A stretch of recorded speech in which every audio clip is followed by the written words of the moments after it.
Sa pag banggit na national security or national security threat or napag-usapan yung national security kaugnay nga dito sa banta ng Pangulo.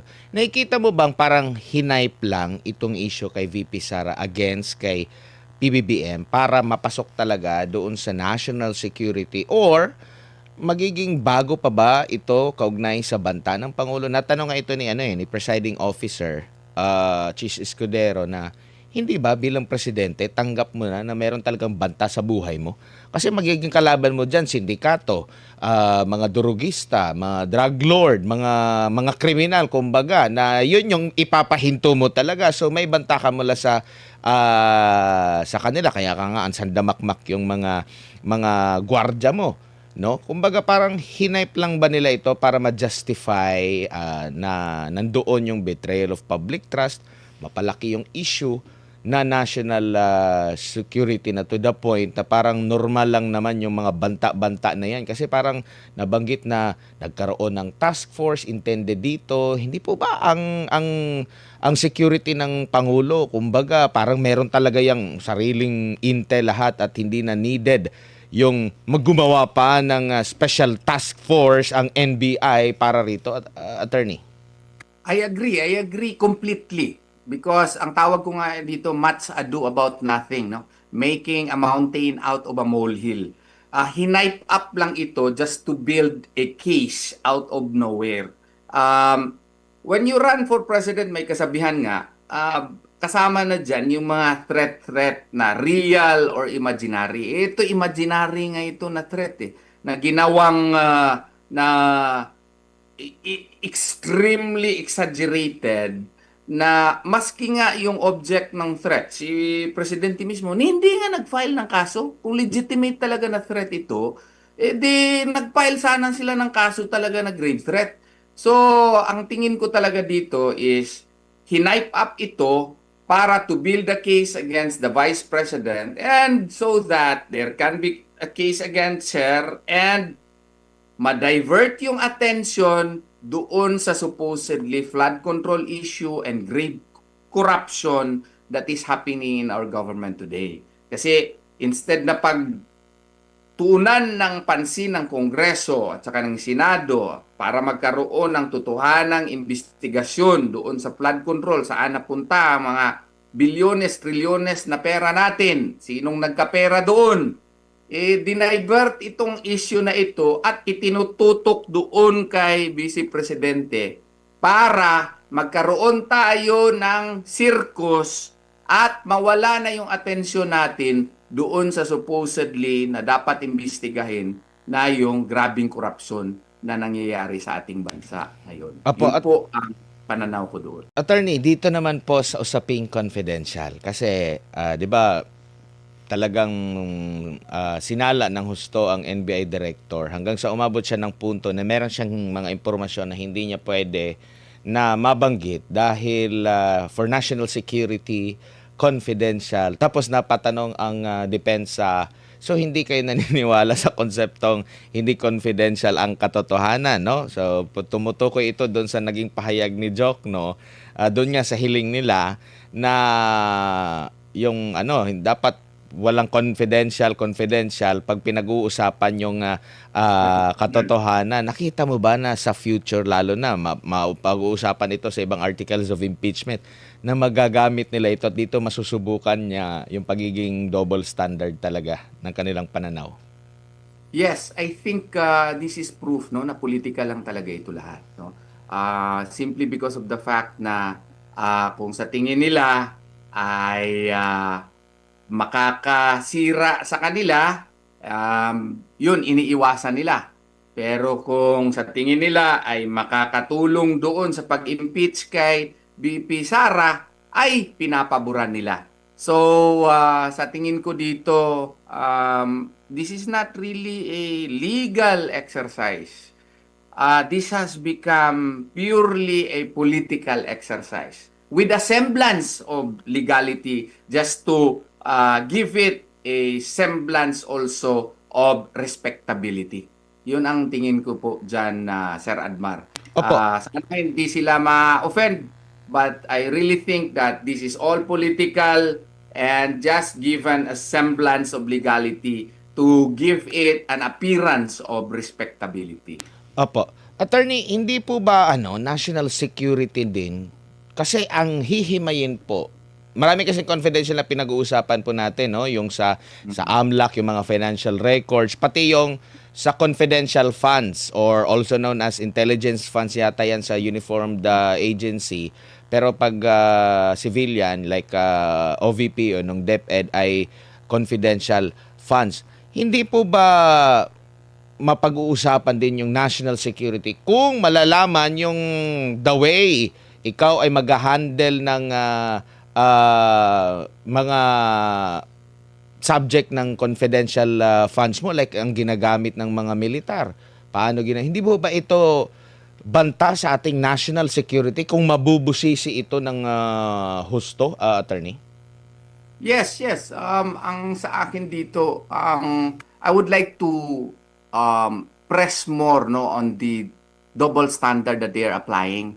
Kasi national security daw yung threat, no? Even if it is not a threat, I would like to emphasize the fact that there was no grave threat. No? There was no alleged crime that was committed by the Vice President when she uttered, granting that she did, but there is no admission on it. Yung threat against kay VP Sara, yun, di ba? That should have been also subjected to a clear investigation by the NBI because she is the second highest officer of the country. Pero wala silang ginawa. And he even admitted na he did not create a task force for the investigation of the threat against the life of the Vice President. And going also to your question, na when it comes to the usage of confidential funds, indeed, that is also a matter of national security because that is a fund belonging to the government and such funds should be used judiciously and especially if it pertains to national security matters, then that should be included in the term matters of national security. Opo, huli na lamang po, pananaw niyo po, attorney, no? Ang alam natin, si Vice President Sara Duterte, number 1 lang sa mga survey kung mangyayari ang presidential election, 'di ba? Siya yung nangunguna. So, ibig sabihin hindi pa siya presidente. Pero bakit yung pagtrato sa kanya ng mga kritiko, tila presidente na? Like halimbawa, doon po sa pagpuna sa kanya, na pagpunta doon sa ibang bansa, na kesyo dapat ganito. Alam naman natin yung kapangyarihan ng VP na napaka-limitado at napaka-contain na nga, parang 5 lang ata yung mga main programs niya na umiiral. Pero parang ang trato sa kanya, presidente na kasi grabe maka-demand, meron pang magbabanggit na ang kanyang pagbiyahe sa abroad ay betrayal of public trust dahil hindi niya hinarap ang impeachment trial. Ano ito, attorney? Well, in the first place, though, there is no legal requirement for her to be personally present in an impeachment trial. All legal experts would, concede to that. There is no such legal requirement for her to be there personally. She is there represented by her lawyers, and that is enough. No? There is no betrayal of public trust simply because she travels abroad. And as a matter of fact, you should commend her. Why? Because, she has clear mind. She is not affected by the issues against her. And that would prove that she is very capable of handling stress, which is a very good requirement before one can be considered as a legitimate, person to be considered to run for the presidency. So sa aking palagay, itong pagtrata sa kanya na para siyang presidente is indeed a compliment to the Vice President. No? Kasi pag lumabas siya sa bansa, binibigyan ka agad ng meaning. wala naman talaga yung meaning na maka-affect sa kanyang trabaho kasi nga po, hindi naman po required sa isang respondent ng impeachment complaint na nandun talaga siya personally. Cite one law which requires her to be personally present during the impeachment trial. There is none. So if there is none, there is no requirement for her to be personally present in the Senate during the trial, and therefore there is no commission of betrayal of public trust when she is not in the Senate during the hearing of the impeachment complaint against her. Tsaka maliban dyan, yung trabaho po ng Vice President po, attorney, wala naman siyang hinahawakang opisina na sa executive talaga. Kasi 'di ba binibigyan lang naman siya ng kalayaan makapag ano ba ang gusto mong programa, proyekto. Yan nga yung dinidepensa niya. Mismo siya pa ang nagdedepensa niyan. O ganito, libreng sakay, yung magnegosyo taday.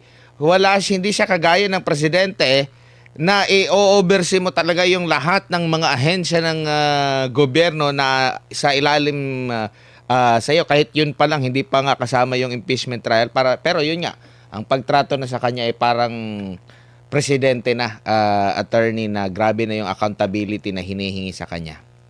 Yes, dapat maintindihan ng what you call this ng ating mga ka-Pilipino na the Vice President under the Constitution and under our laws, parang spare tire lang talaga siya sa presidente. Second in command siya, but her role really is to be the president in case wala na yung presidente. Wala naman siya, unlike before na binigyan siya ng cabinet role sa Department of Education. Yun, parang secretary din siya of Education and at the same time, Vice President. So, in effect, doon, yung time na yun na Secretary of Education pa siya, yun, pwede mo yun siyang, what you call this? Singilin. Pwede mo yun siyang masabi na parang cabinet officer din siya. Wala na yun sa kanya eh.